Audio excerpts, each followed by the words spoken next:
field sharpening a knife or axe is important if you're going to spend any length of time in the woods, or maybe you have steels that don't hold an edge for long, and maybe these steels are, you know, maybe not like 3V and those things where you can go out hunting and you can process game, and these super steels will hold their edge throughout the whole processing of the game. Or maybe if you're using more simple steels, which is what I tend to like to use, you'll find yourself maybe needing to touch up your knife in the field. And by touch up, we're just talking about, we're not looking at putting this, you know, beautiful edge and running it all the way up through the stones and the strops, and the different grits and you name it. We're just talking about being out in the field and having something on you that you can carry without, you know, a huge weight penalty. And I like to use these here, and these are from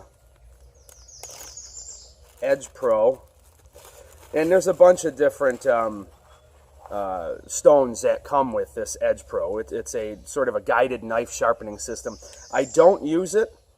I did at first because I wanted to work certain angles with a Puma Bowie that I had bought, and I didn't really care for the thickness of the edge, and so I wanted, you know, I want a 21-degree angle, yada, yada, yada. Bottom line is I talked to an old-timer who said, you know what, all those edge angles, man, those are just numbers. How do you feel you want to cut? How is your hand to blade to media? What is that? You know, and what are you cutting? Let that determine. Don't worry about 20 degrees, 21 degrees, 24 degrees.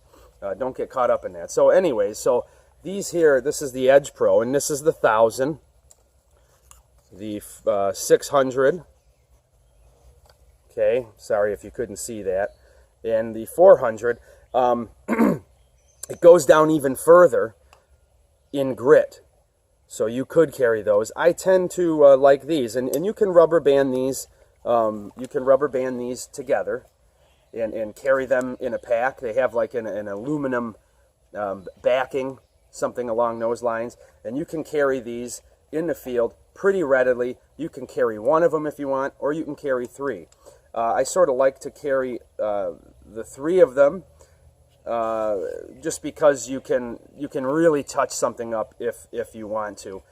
Usually I won't carry anything but a small ceramic rod. On occasion something like this will come out, but if I'm doing anything for any length of time, I like to have the three of these.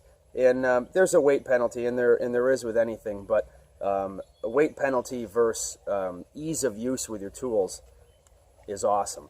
So how I like to approach it is like this, and spit works really good as opposed to water. Of course, you can use water with these, and that's what I'll do depending on the situation. In the kitchen, sometimes I'll use water. If I'm just touching up something real quick, out in the field, I'll use spit. Spit seems to work real good, and I think it's because the spit, its consistency is thicker than water, and so it stays on here more, and so you can create a bit more of a slurry.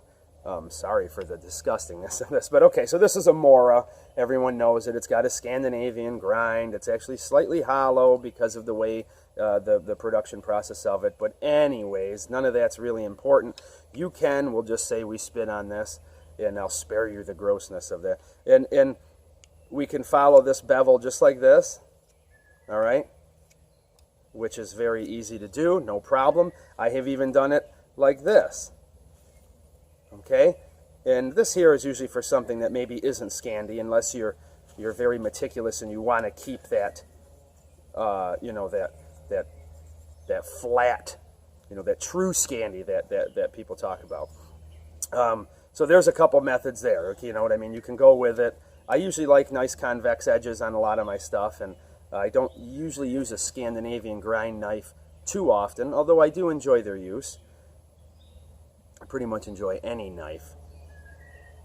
So you know, we have this motion here, which is your typical knife sharpening motion, and then we have this here. This here works really good on like full flat grinds, or basically the other grinds where you don't have to sharpen such a massive bevel like that. And that's a lot of steel removal, where you figure other knives, you know, you're not running into that situation. And you can use the circular motion like you would on an axe or hatchet. Here's my old trusty Estwing that I got in my early 20s, and it's razor sharp.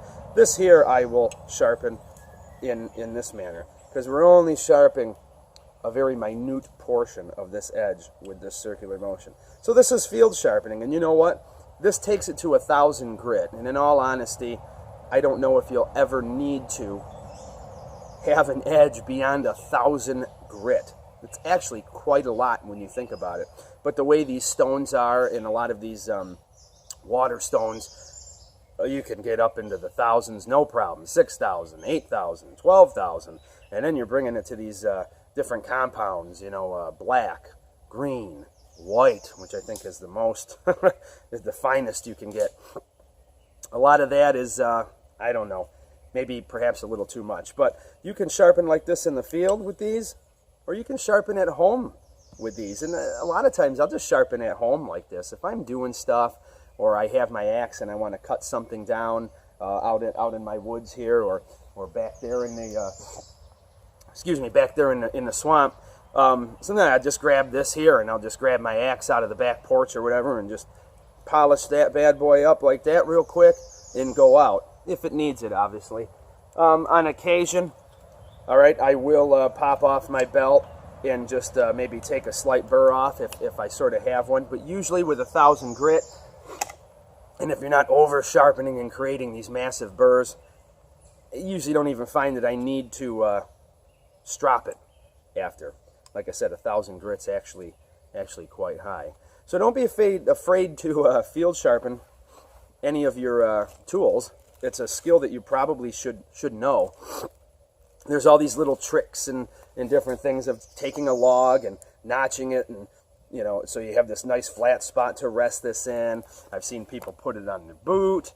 I've seen all sorts of stuff, but the bottom line is, you know, learn how to do things with the most minimal approach as possible. Like I said, if you watched my Buck 119 for Bushcraft video, standing up and feather sticking, okay? Nothing else required. There's no stump required. There's no other tree required. The stick doesn't have to be this big so I can brace it against the ground or a shoulder or a belt.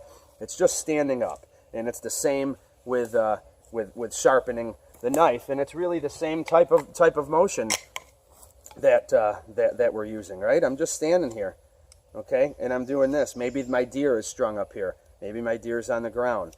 Maybe I'm in 3 foot of snow. Maybe I'm in knee-deep water and I'm doing out fish, or I'm trapping and I have game here, and we don't have this luxury of bringing these systems with us to get this, you know, edge that's, you know, that could belong in the Smithsonian, if you will. So be meticulous, obviously. Do the best that you can.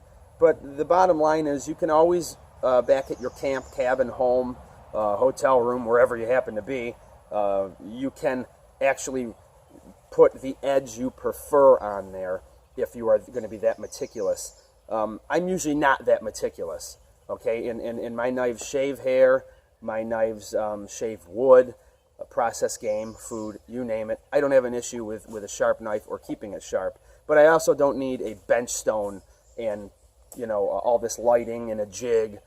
You get the hang of it after a while. So take knives, take your kitchen knives, if you will. Be careful sharpening like this towards you. You know, your thumb or fingers are right there. That's why sometimes I do prefer the method of actually moving the stone, because now we're not, nothing with the sharp edges in motion. All right? So there we have sort of my method with field sharpening. Take it as you wish, but if you're going to spend any decent amount of time out in the bush, I would recommend you figure out a way or a method and the tools that would work best for you.